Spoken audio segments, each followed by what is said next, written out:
Hey everybody, it's Jason Blaha here, and today I want to chat with you guys a little bit about the safety squat bar and what the benefits are to it. And you'll see me in the background doing 3 different exercises. You'll see me doing a 1 rep max with a back squat with it, and that's 531 on the bar.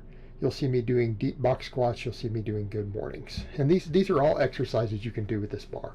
Now, a lot of people will say, what's the purpose of this bar? What benefit does it serve?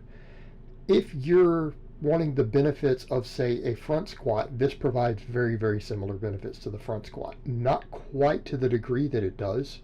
Again, barring people who want to actually have front squat carry over to the clean because you're not racking it. But if you remove the rack benefit, it actually gives you everything else that you want, and then some. So why do people do front squats? Well, because they want a squat that pulls them forward more. In other words, the center of gravity is further forward, right? You have to fight more to stay upright. It uses more upper back, in some cases more middle back, and forces you to use a lighter weight with very similar quad activation. And that matters because if we're talking about activating the quads, we're trying to do so while reducing overall fatigue. So if you want a really good quad exercise, this makes sense for it. And people would say, well, if it's the same quad activation, I don't get it, because some people will say, well, front squats give you more quad activation. They don't, though. They let you get the same quad activation with lighter weight and the same rate of perceived exertion. So from a recovery perspective, that matters. And this also matters because it shifts the focus around. In other words, if you have certain parts of your body that you're struggling with recovery, like maybe your lower back, things like that, these sort of movements can help with that because they put less compressive stress on it, even though the upper back takes more. Right? That's a big perk of it, is that, again, we get more upper back and the same amount of quad with less weight on the bar. Again, makes it easier to recover from. But I will say this is not a fun bar to use. This is not a bar that you're going to get under and say, oh, this is a lot of fun to go heavy with, because the way it pushes down on your chest, the way it can push on your neck, not always the funnest bar. And you need to have a brand with a very, very thick pad, or it's always going to be borderline unusable. Right? Because it's going to hurt your neck too much.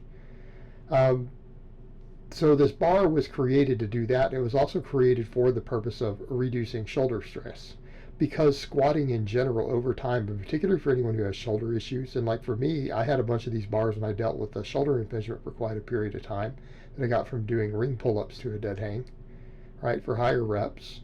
And it was also because of some overuse I had in my shoulder from doing lots and lots of chin-ups for a while. I ended up getting an impingement, and having bars like this came in handy because it doesn't put any stress on the shoulder. So if you have a serious shoulder injury of any type, or anything you're rehabbing in your shoulder, this is one of the best bars you can use. Now people will say, well, what about that cambered bar? It actually puts more stress on the shoulder than this does.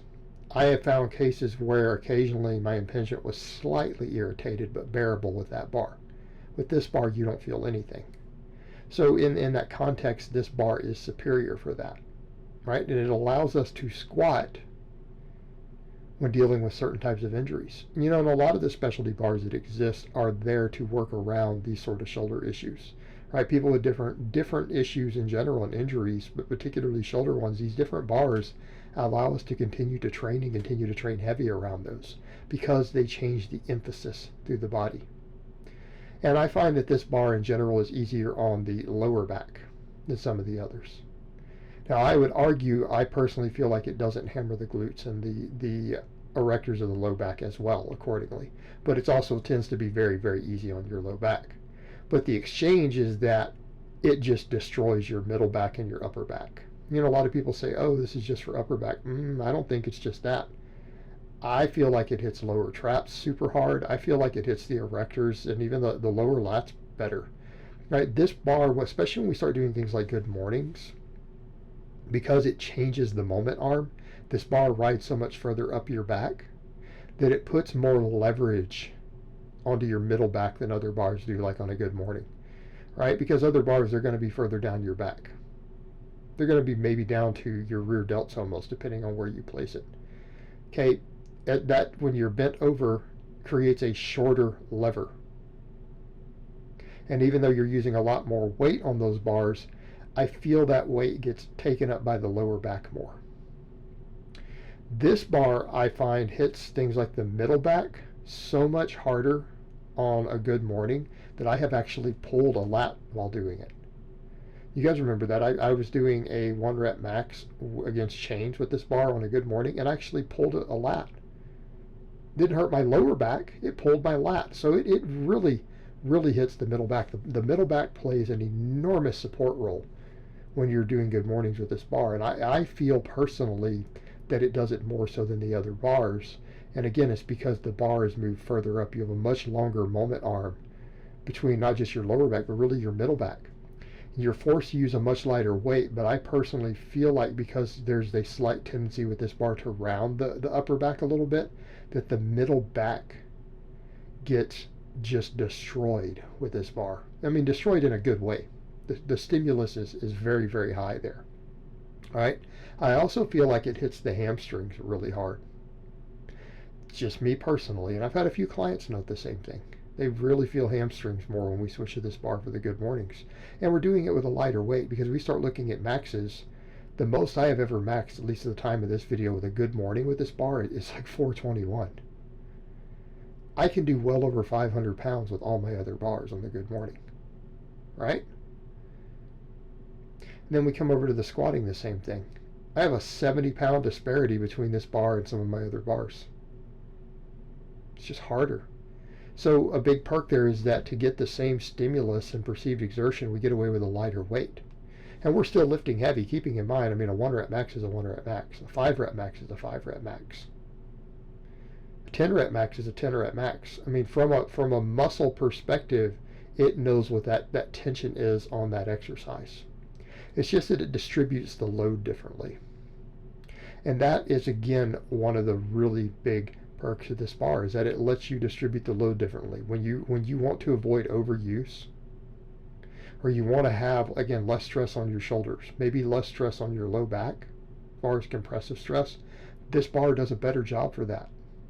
And again, it's super easy on your shoulders. So much so that if I had a field athlete, right? You have a field athlete, football player, rugby player, something like that, and they wanted to almost exclusively use this bar for squatting, I wouldn't have a problem with it. And I wouldn't be as worried about the posterior chain development because we can use other exercises to build that, right? We can use other exercises for that. But again, this bar can get away with that. And yeah, you're not going to move as much weight. Occasionally you do get someone who gets as strong on this bar or stronger, but they're rare. They're the outlier, right? They're the extreme. Most people don't, because it takes you to a high bar to the next extreme, basically. And again, the bar pulls you forward. But if someone built a strong enough middle and upper back, they might be pretty close to the same. And there's, again, a few examples, tiny number of people who've hit bigger weights on it, which is fascinating, but most people will not. On average, you're going to squat 10% less with this bar. That's what I've heard a number of coaches say. That's pretty similar to what I've noticed, about 10% less than what you can squat with a straight bar. So again, just an interesting, really useful bar. I mean, this is one of those bars that I would say that if you need a specialty bar for some variation, this is one of the first ones I would start with, right? This is one of the first bars I would get. But again, be very careful with the brands. At this time, I only recommend 3 brands even to my own clients. And that's been Rogue, Elite FTS, and Titan, right? I use the Titan. And I have clients who have all 3. I have 2 who actually have a Rogue. And they've been very happy with it. My TDS one that I originally bought, I was unhappy with. So again, be very, very careful in your selection of these when you get one. But again, I almost classify this as a must-have bar. Again, because of the variation that it brings, the ability to take stress off your shoulders. Again, just a fantastic bar. And you can use it for quite a few different lifts, back squats, box squats, good mornings. And I feel like particularly on the box squat, a deeper box squat with this bar will carry over to your deadlifts very, very well. It'll carry over to deadlifts very well. Just like you'll see lifters out there say, well, I did a bunch of front squats, it seemed to really help with my deadlift. Yeah, because of the extra upper back involvement. But doing these on a box, a deeper box, with this bar will carry over tremendously to your to your deadlift, right? I would absolutely recommend it for deadlift specialization. All right, guys, well, that's really all I have to say on that today. I hope it's been informative, and I will talk to you guys next time.